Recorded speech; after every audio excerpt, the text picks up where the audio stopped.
makin kencang disuarakan usai penanganan unjuk rasa oleh Polri yang dinilai berlebihan pada akhir Agustus lalu. Pada Kamis lalu, Presiden Prabowo Subianto pun menyetujui pembentukan Komisi Reformasi Kepolisian.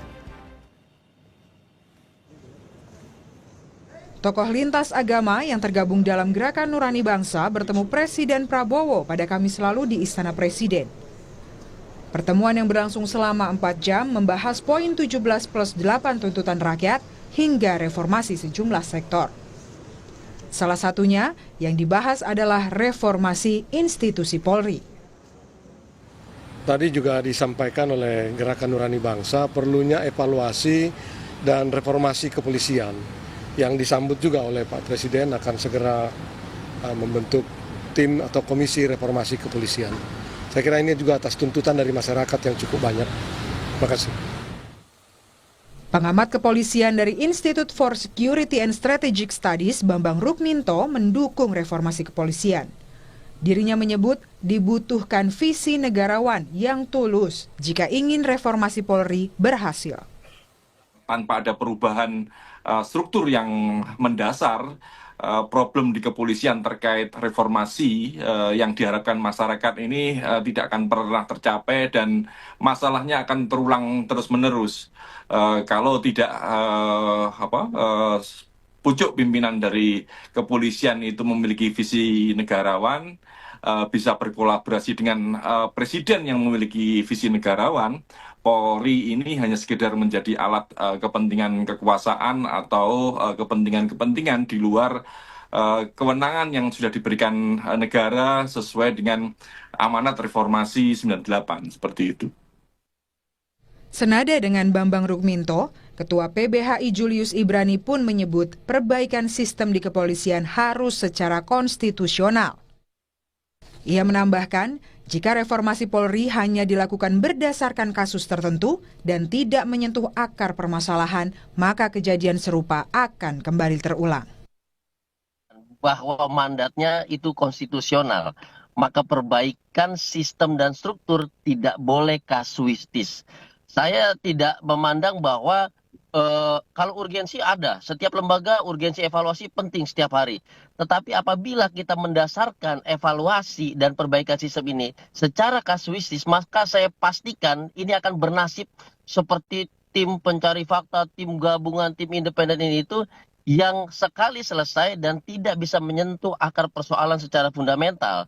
Dan akibatnya perbaikan itu tidak akan menyentuh sistem dan struktur. Dan dengan demikian saya akan pastikan akan terjadi keberulangan dari kesalahan-kesalahan sebelumnya. Pada Jumat kemarin, sempat mencuat isu terkait dengan surat Presiden soal pergantian Kapolri ke DPR. Mensesnek Prasetyo Hadi membantah kabar tersebut. Dalam keterangan tertulisnya, Prasetyo Hadi menyebut berkenaan dengan surpres pergantian Kapolri ke DPR bahwa itu tidak benar. Jadi, belum ada surpres yang dikirim ke DPR mengenai pergantian Kapolri.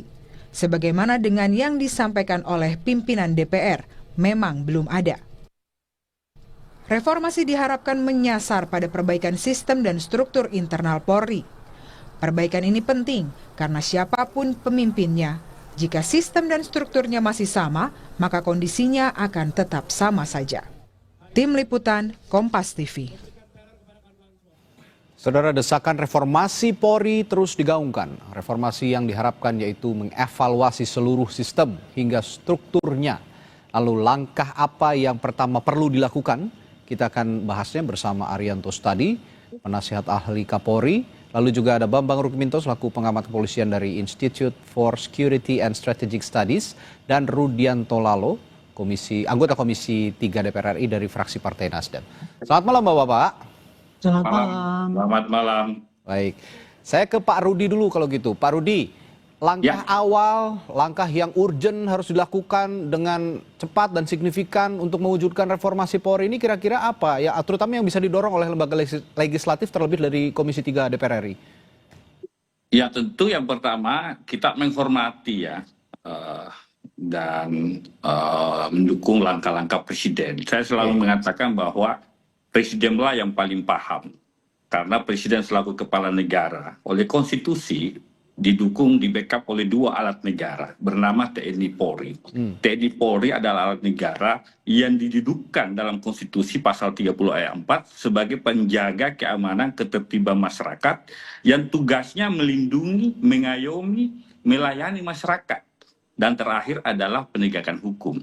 Nah, kalau kita bicara reformasi, ya ini tidak asing lagi karena sesungguhnya Polri anak kandung reformasi. Tap 6 MPR 2000 itu kan pemisahan TNI dan Polri.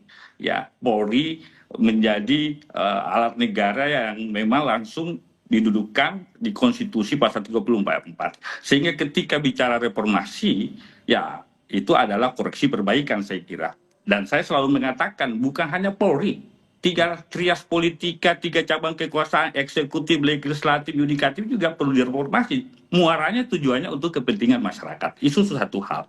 Yang kedua, apa yang perlu direformasi Polri? Kita lihat, Polri menjaga keamanan dan ketertiban masyarakat. Nah, kalau dipandang Polri hari ini tidak mampu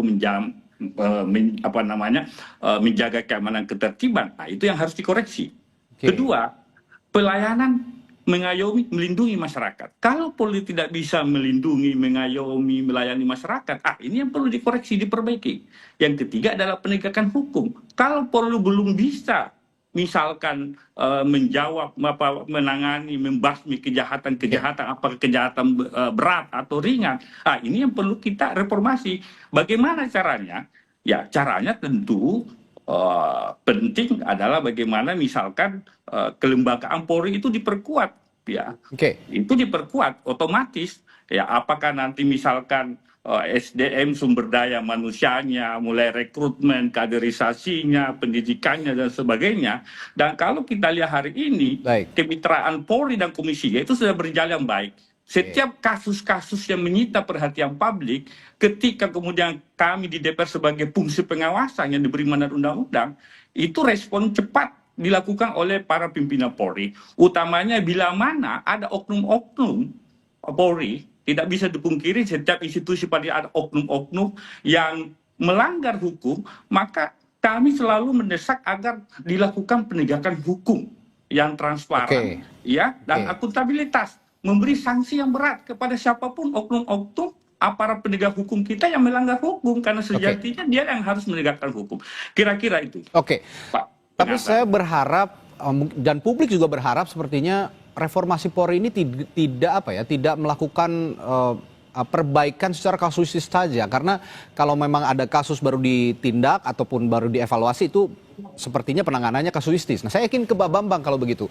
Pak Bambang, kalau dari Anda tadi juga ada tuntutan bahwa jangan mereformasi institusi Polri ini secara kasuistis dan harus menyentuh akar masalah. Nah, menurut Anda yang disebutkan Pak Rudi tadi adalah akar-akar masalah dari Polri selama ini yang harus diperbaiki?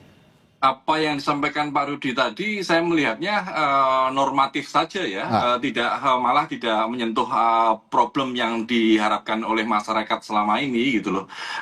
Artinya ini saling lempar saja masih saling lempar antara parlemen dengan presiden gitu loh. Problem yang terjadi saat ini ekspektasi masyarakat kepada tupoksi kepolisian itu sangat tinggi sekali, bahwa kepolisian saat ini diharapkan lebih transparan, lebih profesional, lebih humanis. Itu adalah fakta-fakta yang terjadi. Saya melihat kasus kemarin bagaimana kepolisian seolah disudutkan oleh masyarakat, menjadi sasaran chaos, amuk misalnya seperti itu, karena sebenarnya masyarakat itu menginginkan yang lebih kepada kepolisian, menginginkan perbaikan-perbaikan yang signifikan, dan ini dalam kurun 10 tahun saya melihatnya masih tidak, malah ada kemunduran gitu loh. Setahun yang lalu misalnya muncul adanya isu terkait dengan Parcok, kemudian ada kasus-kasus kekerasan. Oke lah, kita sebut ini adalah oknum, tetapi ketika oknum ini berulang kali terjadi, tentu tidak bisa mengatakan bahwa ini hanya sekedar oknum, tapi ada sistem yang perlu dievaluasi. Makanya reformasi di kepolisian ini bukan hanya sekedar tujuan, tapi proses yang terus-menerus dilakukan terkait dengan kasus kekerasan yang terjadi seminggu yang lalu misalnya. Bagaimana kalau saya melihat DPR juga belum pernah memanggil Kapolri untuk melakukan pertanggungjawaban terkait dengan aksi-aksi kekerasan yang Peristiwa di dilakukan Agustus oleh personil seperti itu. Memang semuanya itu baik proses, tetapi langkah-langkah yang signifikan itu harus dilakukan, dan yang lebih penting lagi itu akan terus terjadi bila tidak ada perombakan yang lebih signifikan terkait dengan struktur. Mengapa kasus Parcok, mengapa kontrol dan pengawasan eksternal itu tidak berjalan? Salah satu akar masalahnya saya melihat di Undang-Undang 2 tahun 2002 yang itu juga harus perlu direvisi. Bagaimana menempatkan Kompolnas tidak memiliki kewenangan yang kuat, tidak strukturnya juga tidak dominan. Ini juga menjadi masalah. Padahal kalau kita mengacu pada TAP MPR, Kompolnas ini adalah lembaga yang seharusnya kuat. Kalau dengan komposisi sekarang, struktur yang sekarang, tidak lebih seperti pendapat masyarakat, Kompolnas malah menjadi juru bicara kepolisian. Artinya menurut Anda akarnya justru di pengawasan institusi Polri-nya sendiri, Pak Bambang? Salah satu faktor ya, banyak faktor yang harus dirubah, mulai rekrutmen, kurikulum pendidikan di kepolisian, terus kemudian meritokrasi yang nyaris tidak ada, reward and punishment yang masih dirasa tidak adil. Itu adalah yang harus evaluasi, dan selama ini saya melihat parlemen juga tidak pernah mengevaluasi seperti itu. Salah satu unsur tadi saya ke Pak Arianto, salah satu unsur yang diungkapkan Pak Bambang, minimnya atau lemahnya pengawasan. Seharusnya Kompolnas yang punya fungsi pengawasan yang lebih kuat dan fungsi evaluasi terhadap institusi Polri malah menjadi juru bicara Polri. Nah, ini Anda sebagai penasihat Kapolri, ada juga yang bisa dilakukan sebenarnya untuk membenahi masalah pengawasan institusi Polri ini, Pak Arianto? Ya, kalau dari pandangan saya ya, polisi itu dituntut untuk reformasi. Pertama kali dulu polisi direformasikan itu kan tahun 2002 ya. Dengan adanya Undang-Undang Kepolisian yang nomor 2 itu. Di mana itu polisi harus direformasi karena tadinya polisinya itu militeristik, kemudian setelah dipisahkan maka harus menjadi yang sipil. Maka titik berat pada reformasi itu adalah perilaku polisi supaya tidak militeristik, sudah tidak kasar, nggak berpelanggaran HAM dan sebagainya. Atas dasar itu kemudian polisi sudah melakukan reformasi antara lain instrumental, kultural, dan struktural.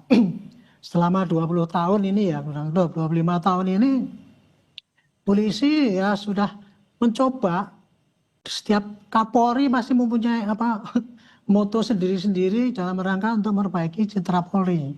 Tetapi ya memang harus diakui ya, selama ini di dalam kurun 25 tahun ini reformasi polisi yang jalan baik itu ya pada instrumental sama strukturalnya itu berjalan tanpa ada halangan. Polisi sekarang jadi gede sekali, banyak orangnya, instrumennya juga sudah jelas. Tapi di bidang kultural memang harus diakui belum sampai 50% itu untuk perbaikan di dalam polisi itu sendiri. Kebanyakannya adalah faktor moral, mental yang koruptif di lingkungan polisi masih banyak. Kemudian tindakan-tindakan yang eksesif, kemudian penyalahgunaan wewenang itu hanya oknum-oknum yang di lapangan. Itu masih saja terjadi gitu ya. Dan mengapa begitu? Itu kita kebanyakan mengambil kesimpulan ya karena memang pengawasannya memang lemah. Saya sendiri mengatakan pengawasan polisi itu lemah. Karena pengawasan internal kurang berjalan dengan baik. Ya, pengawasan antara atasan ke bawahan itu tidak berjalan dengan baik karena asal atasannya pun banyak yang ikut terlibat sehingga pengawasannya kan tidak kuat. Yang kedua, karena kode etik penjatuhannya juga tidak begitu efektif, tidak jelas sehingga banyak orang yang melanggar tapi tidak ditindak, tapi kemudian yang tidak melanggar kok malah bisa bagus karirnya misalnya kayak gitu. Akibatnya pengawasannya memang lemah dan saya juga mengakui. Kalau balik di mana-mana saya mengatakan pengawasan eksternal polisi memang kurang kuat. Kompolnas itu kan hanya menerima keluhan, menerima keluhan pada kemudian menyampaikan pada polisi, tidak bisa berbuat apa-apa. Kalau dibandingkan dengan luar negeri ada lembaga independen yang bisa mengawasi polisi itu, sehingga dia bisa melakukan koreksi.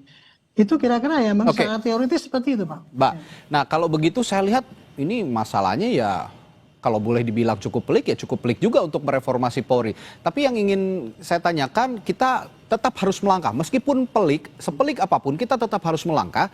Dan saya melihat harus ada sosok yang memimpin reformasi Polri ini. Dan kapan harusnya dimulai, itu akan jadi pertanyaan saya kepada para narasumber saya. Setelah jeda di Sapa Indonesia Malam, tetaplah bersama kami.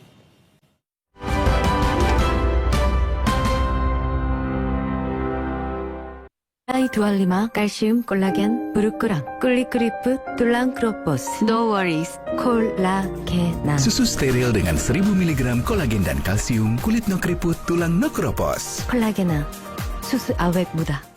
Aku Viva melewati 7 tahap nano purifikasi, menjaga sejuknya kemurnian dari mineral baik dalam setiap tetesnya.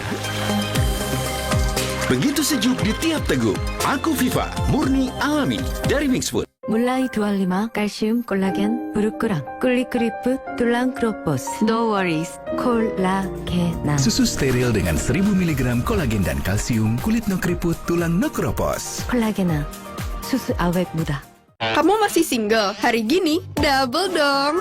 Top Mochaccino, double shot pertama dalam saset. Espressonya double, tambah coklat dan susu. Top Mochaccino, enaknya doubleicious. Move on to Top Mochaccino double shot dari Wings Food. Every mile leads to meaningful stories. Suzuki Franks, marvelous at every mile. 물라이 두알리마 칼슘 콜라겐 브루크랑 꿀리크리프 툴랑 크로포스 No worries 콜라겐 Susu steril dengan 1000 mg kolagen dan kalsium, kulit no keriput, tulang no keropos. 콜라겐아 수수 awet muda. Kamu masih single? Hari gini, double dong. Top Mochaccino, double shot pertama dalam saset. Espressonya double, tambah coklat dan susu. Top Mochaccino, enaknya doubleicious. Move on to Top Mochaccino double shot dari Wings Food. Aku Viva, hadiah miliaran. Cek tutup botolnya. Ada uang tunai, handphone, emas, sampai mobil. Cek tutup botol Aku Viva sekarang. Dari Wings Food. Aku Viva melewati 7 tahap nano purifikasi, menjaga sejuknya kemurnian dari mineral baik dalam setiap tetesnya. Begitu sejuk di tiap teguk. Aku Viva murni alami dari Wings Food. Cuaca berubah-ubah, aktivitas padat, jaga kesehatan setiap hari dengan susu steril 7 kurma. Susu steril ditambah kurma 2 kali melindungi tubuh kita, double khasiatnya. Badan jadi terlindungi. Minum susu steril 7 kurma, double khasiatnya. Kamu masih single? Hari gini, double dong. Top Mochaccino, double shot pertama dalam saset. Espressonya double, tambah coklat dan susu. Top Mochaccino, enaknya doubleicious. Move on to Top Mochaccino double shot dari Wings Food. Kenapa gigi harus kuat, Pak? Gigi kuat itu penting. Pakai Ciptaden Maxi 12 Plus dengan 3 keunggulan. Aktif fluoride, enamelok, dan antibakteria. Gigi 12 kali lebih kuat, mulut sehat. Ting, ting. Ciptaden Maxi 12 Plus. Gigi kuat, gigi Ciptaden. Cuaca berubah-ubah, aktivitas padat, jaga kesehatan setiap hari dengan susu steril 7 kurma. Susu steril ditambah kurma 2 kali melindungi tubuh kita, double khasiatnya. Badan jadi terlindungi. Minum susu steril 7 kurma, double khasiatnya. Kamu masih single? Hari gini, double dong. Top Mochaccino, double shot pertama dalam saset. Espressonya double, tambah coklat dan susu. Top Mochaccino, enaknya doubleicious. Move on to Top Mochaccino double shot dari Wings Food. Lawan ketombe dengan Zinc Cool Booster baru.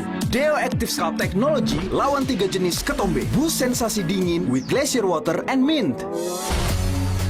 Zinc Cool Booster, ketombe no worries.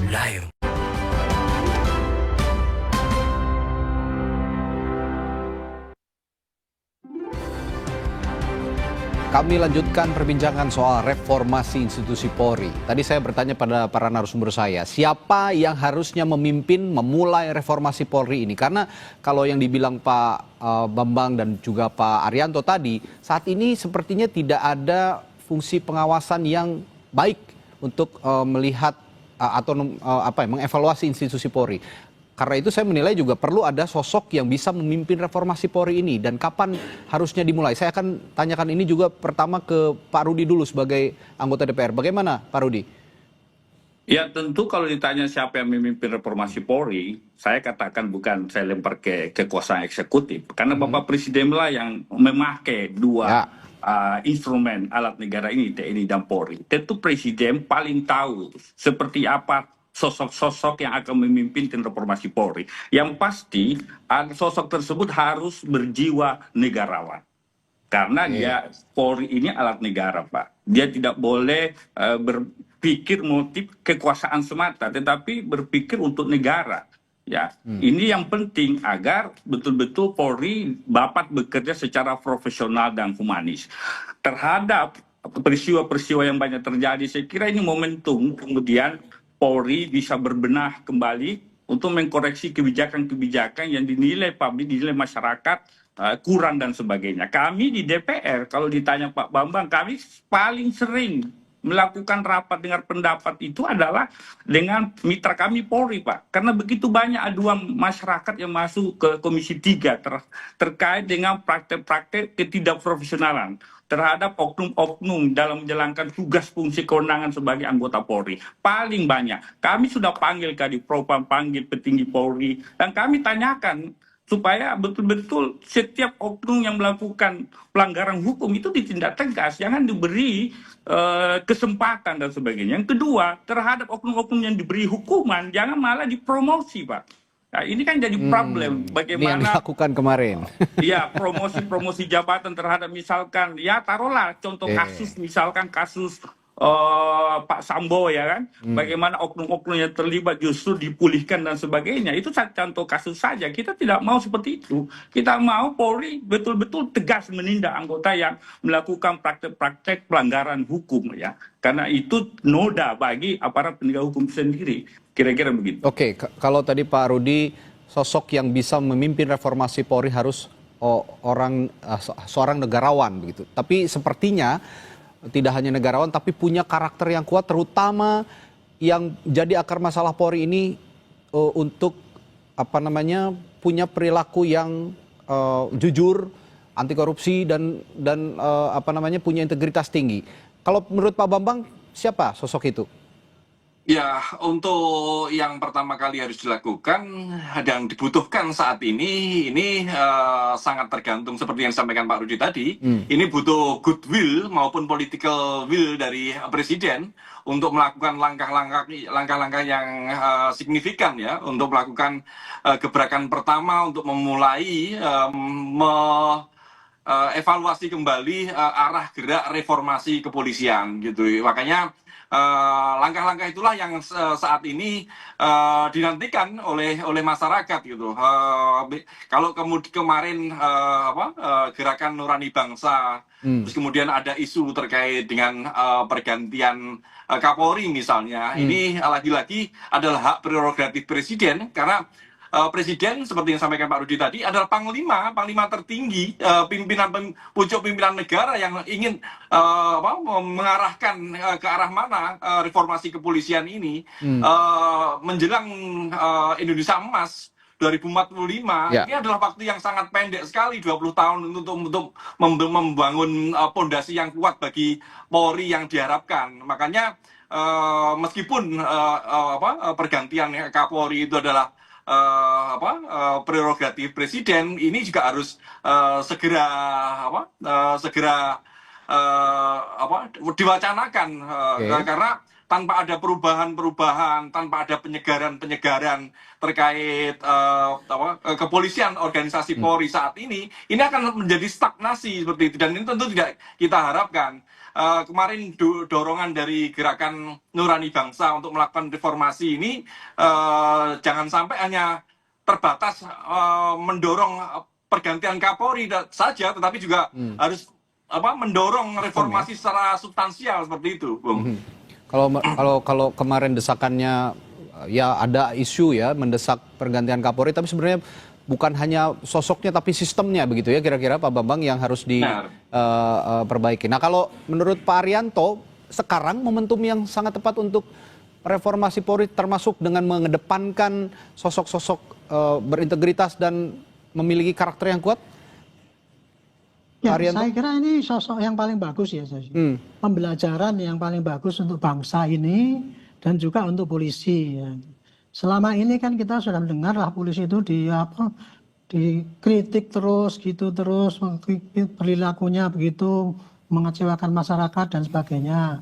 Dan sudah dikasih contoh-contoh yang fatal bagaimana kalau polisi itu dirusak oleh para petinggi yang kurang bagus. Nah, tapi kan selama ini kan upaya untuk perbaikan kondisi itu kan nggak kelihatan jelas gitu loh. Ya. Jadi cuman tidak ada kiat-kiat yang nyata untuk menghilangkan apa-apa yang kemarin itu disorot oleh masyarakat.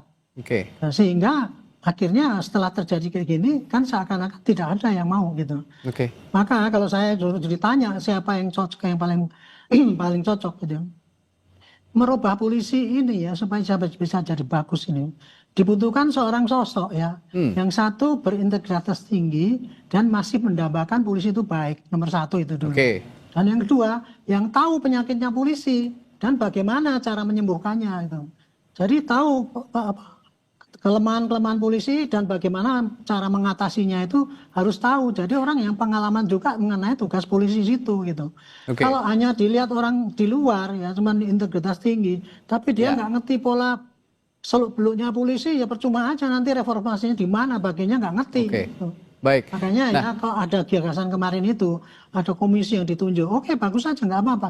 Tapi nanti tolong dicari komisi yang di situ tuh bukan hanya orang yang jujur, orang yang berintegritas tinggi, tapi nggak ngerti problema polisi. Ya pun nanti reformasinya ya nggak mengena pada penyakit polisi Ya, itu. pada akarnya ya.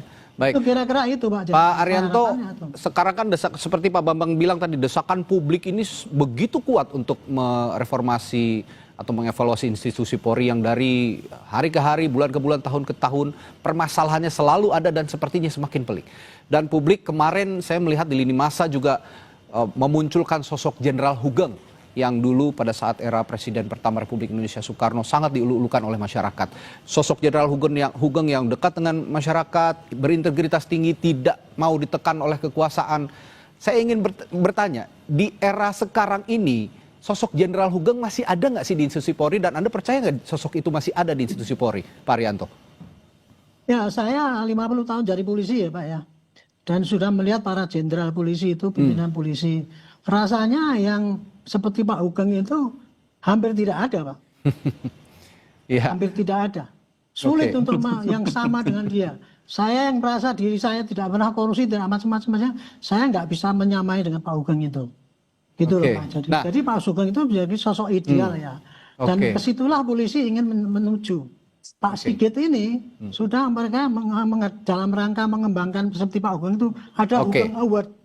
Itu kalau gitu ya. Tetapi terus terang Pak, untuk mencari orang yang sejujur beliau dan orang suka integritasnya sangat tinggi kayak gitu, sangat sulit di dalam zaman modern sekarang ini. Tapi paling tidak kita harus tetap optimis Pak. Itu harus kalau memang untuk memperbaiki institusi Polri kita harus mencari Jenderal Hugeng berikutnya. Saya nggak boleh ngomong dong, ada. Saya nggak jangan nanti memberikan harapan palsu ya Pak ya. Baik. Nah kalau begitu saya ingin bertanya ke Pak Bambang, untuk memunculkan sosok yang ya setidaknya mirip lah ya, tidak ketiplak sama, tapi setidaknya menuju ke arah sosok Jenderal Hugeng. Bagaimana caranya Pak Bambang? Ya, saya lebih pada pendekatan sistem ya, Mas. Karena integritas seseorang itu tentu juga sangat mudah fluktuatif, naik turun gitu. Kalau ada kekuasaan, kesempatan itu seringkali terguncang juga. Makanya saya lebih melakukan pendekatan pada sistem, sistem kontrol dan pengawasan yang kuat, kemudian reward and punishment yang konsisten. Itulah yang harus dilakukan. Kemudian juga terkait dengan kurikulum pendidikan yang lebih humanis, tidak seperti sekarang yang lebih menekankan dengan tradisi militeristik gitu. Terus yang akhirnya memunculkan arogansi dan yang lebih penting bukan hanya kata disampaikan Pak Haryanto, bukan persoalan membangun citra ya sekarang ini, tetapi membangun reputasi, jadi membangun brand. Artinya kalau citra ini hanya citra saja, kamuflase saja, seolah-olah ketika memberikan Hugeng Award terus semuanya menjadi selesai, kan tidak seperti itu. Yang lebih penting adalah membangun konsistensi terkait dengan reward and punishment tadi. Itu akan lebih bisa diterima masyarakat daripada hanya sekedar pencitraan saja seperti itu. Upaya untuk memberikan spirit, mendorong menjadi sosok ideal seperti Hugeng itu bagus-bagus saja, tetapi